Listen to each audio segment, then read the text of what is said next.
सूद है उसकी अदायगी के लिए, तो ये तो बड़ी मुश्किल सिचुएशन हो जाएगी। कर्जों पर कर्ज लें, फिर कर्जों को उतारने के लिए कर्ज लें, फिर सूद की अदायगी के लिए बजट में इतना बड़ा हिस्सा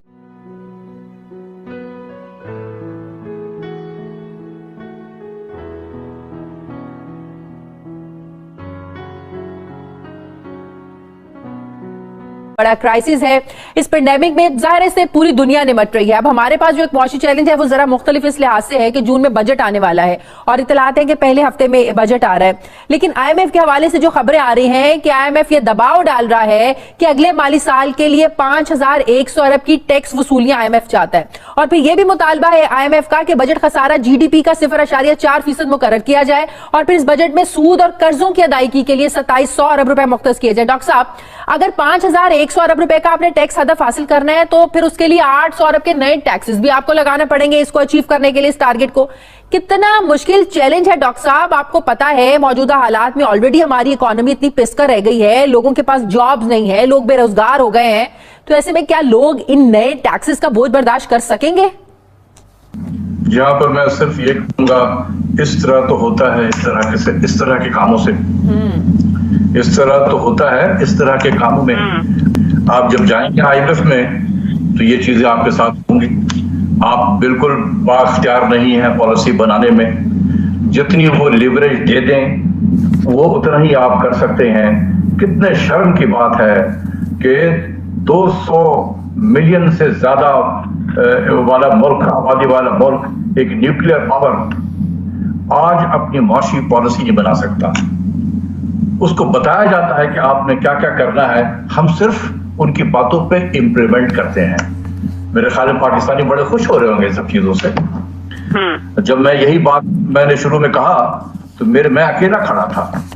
आप तरह के जितने चैनल थे कोई मेरे पीछे नहीं खड़े थे, और मैं इसी दिन के लिए, क्योंकि मैं जानता था कि क्या होगा पाकिस्तानियों के साथ में, और मैं कह रहा था कि प्राइम मिनिस्टर साहब खुदा के वास्ते इस रास्ते पर न चलें। तो अब क्या है, अब हम आईएमएफ में जितना वो हमें लीवरेज देंगे हम रोएंगे गाएंगे। 51 वो अगर 5100 बिलियन की बात कर रहे हैं तो हम कहेंगे जी नहीं, हम 47 कर लेंगे, 48 कर लेंगे। ये बिल्कुल वैसे ही है जैसे पिछले माली साल में हुआ था।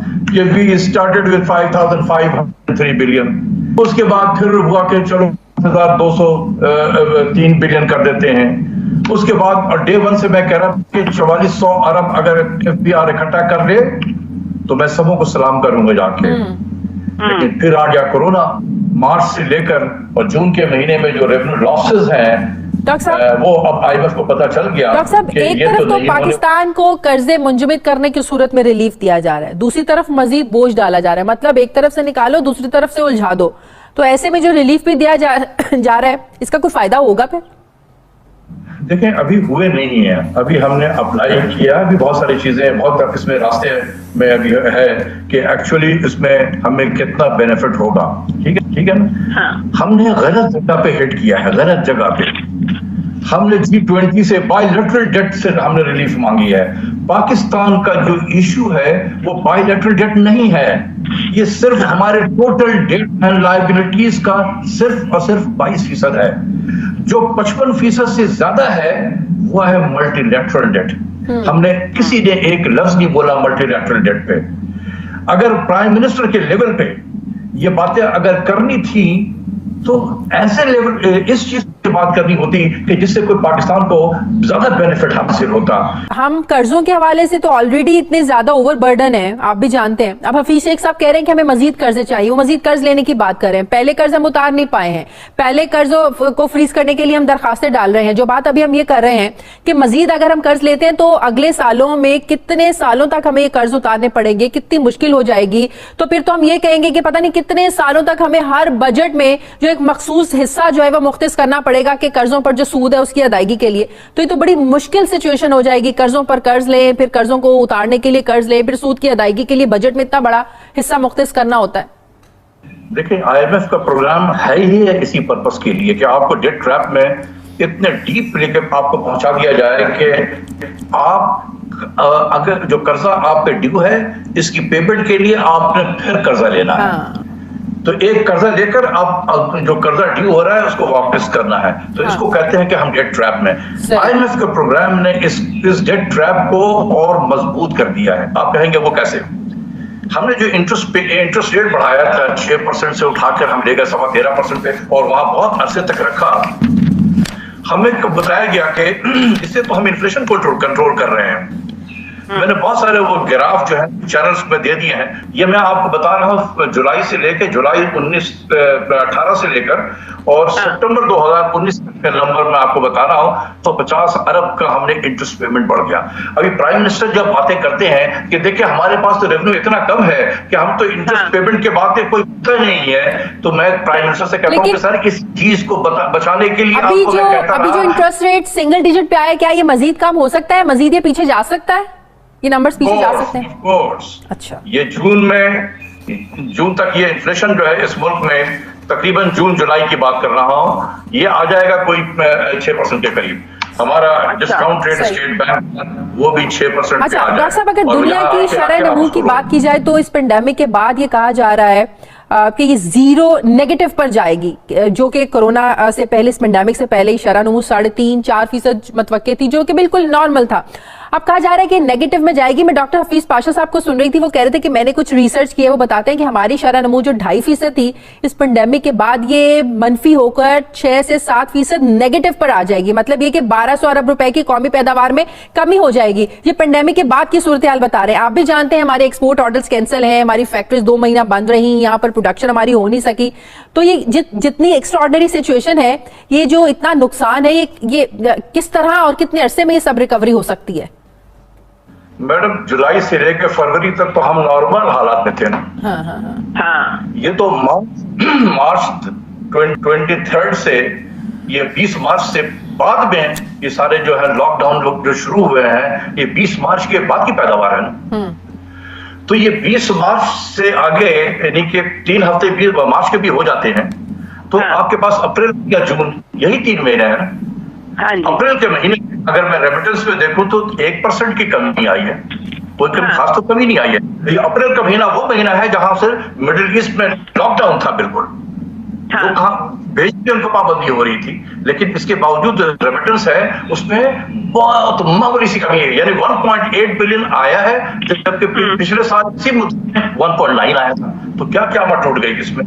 देखिए बात यह है कि आप ग्रोथ रेट की बात कर रहे थे, हफीज पाशा साहब ने जो कहा है मैं उस पर कोई तबसरा नहीं करूंगा, लेकिन मैं गवर्नमेंट में ये एक चीज देख रहा हूं कि IMF ने चूंकि कह दिया है कि ये नेगेटिव 1.5% होगा, तो पूरी हुकूमत पाकिस्तान इस कोशिश में है, जद्दोजहद में है कि हमें वो इसका मतलब है कि जानबूझकर नंबर्स नेगेटिव करने की कोशिश की जा रही है। नंबर्स का खेल है ये।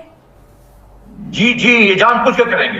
अच्छा। ये करेंगे, पूरी कोशिश है स्टेट बैंक के भी और मिनिस्ट्री ऑफ फाइनेंस की भी कि ये इसको नेगेटिव किया जाए, क्योंकि देखें ना, हमें बाहर में तो चेहरा तो दिखाना है कि डेट रिलीफ भी तो हासिल करनी है ना, कि हम चेहरा अपना बदनुमा ना दिखाएंगे, लोगों को ट्रस्ट कैसे आएगा हम पे? अच्छा, क्या जमाना आ गया है।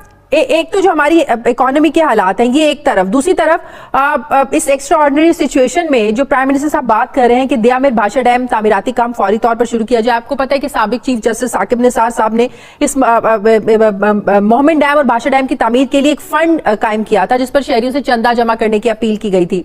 अब इस पर जो लागत का तखमीना था वो है 15 अरब डॉलर। दियामिर भाषा डैम की बात कर रही हूं मैं, और इस डैम फंड में अब तक 11 अरब 77 करोड़ रुपए सिर्फ जमा हुए हैं। अब क्या हमारे पास इतना पैसा है 15 अरब डॉलर कि हम इसको शुरू कर सकें? क्योंकि डैम फंड में तो इतना पैसा इकट्ठा नहीं हुआ था। बिल्कुल सही कह रही हैं। देखें मैं अब क्या कहूं मैं प्राइम मिनिस्टर साहब को हमें अपनी प्रायोरिटीज को सही करनी पड़ेगी।